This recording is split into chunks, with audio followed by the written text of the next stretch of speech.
We're ready to go here. We've got Taj Hughes and Sebastian Adamski, two of our players, and head coach Todd Stepsis. We'll start with Coach, just a general statement on the day, and then open it up to questions. Oh, yeah. I guess the word that just keeps coming back in my mind is grateful. We do this walk from the cafeteria to the Bulldog every home game, and we meet up with families at the Bulldog. And as I'm walking down there, maybe it's because I'm getting older, I don't know, or maybe because my kids are getting older, but I just keep looking behind me and I see all these guys, walking down the sidewalk, and I see the coaches kind of flanking them, and we gather at that Bulldog, and it's just a bunch of people that will do anything for one another.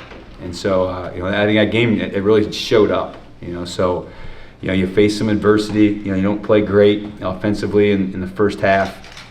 Defensively, doing our thing like we always do, and keeping us in it, and coming out with our hair on fire in the second half, and we did talk a little bit about how our team is battle tested. We've played tough competition. People look at me cross-eyed sometimes when they see the non-conference schedule and they see top 5 teams in the country, but I think that's how you find out who you are. You find out who you are when you face adversity, when you do tough things, and there's challenges, and so I think that's how we pulled away from them in the third and fourth quarter. Is our team is tough. They've been through a lot, and they're ready for anything that gets thrown at them. Anybody want to start? Yeah. Okay. How are you feeling in the first quarter when no points were being scored on either end?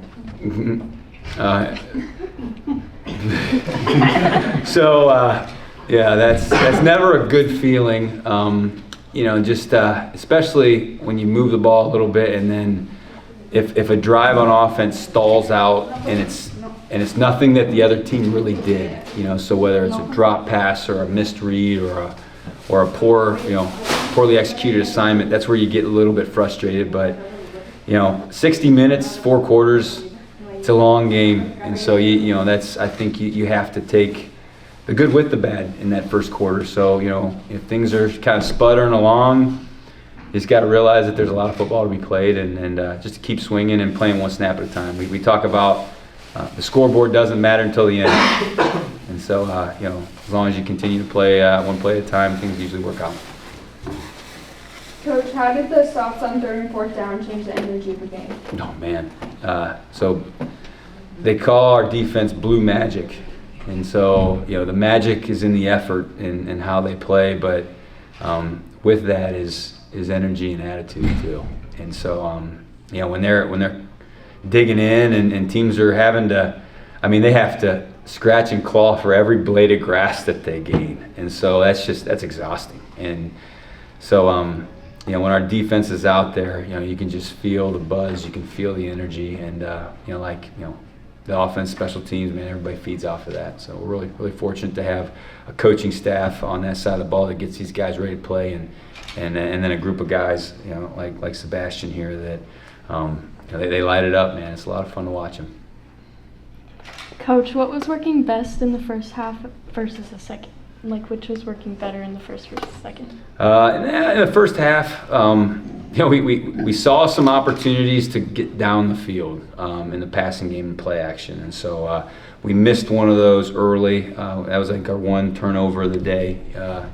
Unfortunately, as a quarterback, even if there's a little bit of a wind, it does affect the flight of the ball if you're throwing into the wind versus against it, and if you're not really privy to that, you may take a little bit off, which then if the ball's not tight, it's going to knock the ball down. So that's what happened, and so at halftime we're like, man, we just got to continue to work our run concepts that are working, and then we have shot plays off all of them, and so let's run it a couple times. We got guys like Taj to throw it to, who was an Iron Man, by the way. I don't know if you noticed, he was everywhere. He was lining up as a receiver. He was motioning in the backfield. He was taking handoffs. And then he catches that big throw down the middle of the field. And then 2 plays before that, catches a key ball, and up the sidelines he goes. I don't know what your VO2 max is, but it's got to be pretty good, because it felt like, he didn't come out of the game very much. But just continuing to have conscious effort to get into the playmakers on offense really is, I think, when you think about first half to second half, taking advantage of those types of things. Anything for our players? Yeah. Yeah, I do. How did it feel to break Butler's winning streak this season? Oh, yeah, good one. Taj, why don't you start? I guess it felt good. We have a winning streak of our own, I guess, that we were fighting to hold up. We knew that we were more battle tested than them coming into it, like Coach said. We were ready to play 4 quarters today, so. Coach mentioned it, just kind of playing all over the place. Can you just talk about your mental, physical process, getting ready to have an impact like that at multiple facets on offense? I guess physical during the week, it was a little tough to find that line of getting ready to play a bunch of plays on Saturday and also keep my legs fresh. But they have a lot of trust in me to just watch a play and know what to do and trust that I'm going to know what to do. They have a lot of trust in me, once again, to know multiple positions, multiple things, and be on top of a lot of things. So that speaks to position coach and step. They have a lot of faith in me, and yeah. Anything else? Somebody have another one for Taj? Describe your long touchdown play. So I got my butt kicked on one of the other. So we ran a play similar to that. It was a run play, and I got my butt kicked, and I knew every time we went out there in that formation, they were ready for that play to come. So it was a complimentary play off of that. I set it up a little bit by fake blocking, and then took off, and Bailey put a beautiful ball out there. Just had to run under it. Sebastian, things got a little bit chippy at times there in the second half. Obviously, physical game, emotional game. How do you guys stay grounded and stay focused on the goal when stuff like that starts happening? Definitely. Like before, we gotta trust each other. Know that everything is for a reason. When we make plays, we're gonna get up and do it again. Like if there's a penalty, here am I, send me. It's all right. We like that. We say good. Throw them more flags. We'll stop you again. That's what we do. Coach, I have one. You said Butler, you thought you were a little more battle tested. Butler's had, all but one game has been pretty much a blowout.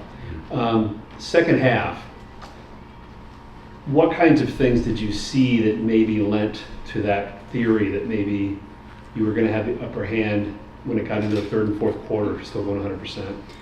I don't know if it's necessarily anything that we saw in game, but it was in the preparation of it all. And again, not only have we played multiple fourth quarter games this year, we're at home, and so when you're at home, you have your whole roster. You saw Makai Toms get an interception. You saw some freshmen running down on kicks. Where at home you have the opportunity to play more people than you do on the road when you have a travel roster of 65. So we wanted to make sure that our guys knew that, but then at the same time we played like that. Like, hey man, let's empty the tank. Let's give them everything we got for 60 minutes because again, they haven't played that of their 5 games, only one of those, and they've been at home 4 times. So that's the other thing too is to make that trip from Indianapolis to here is tough, and they're a good football team. They've got a lot of good players, and they've got good coaching and good schemes, and that first half, even though we did sputter, they're just we could tell there was some cracks in the armor a little bit. We missed on the play down the field, which could have opened some things up and gotten us in the halftime with the lead. There were some run plays where it just one more step, one more press to the point, a cutback one tick sooner.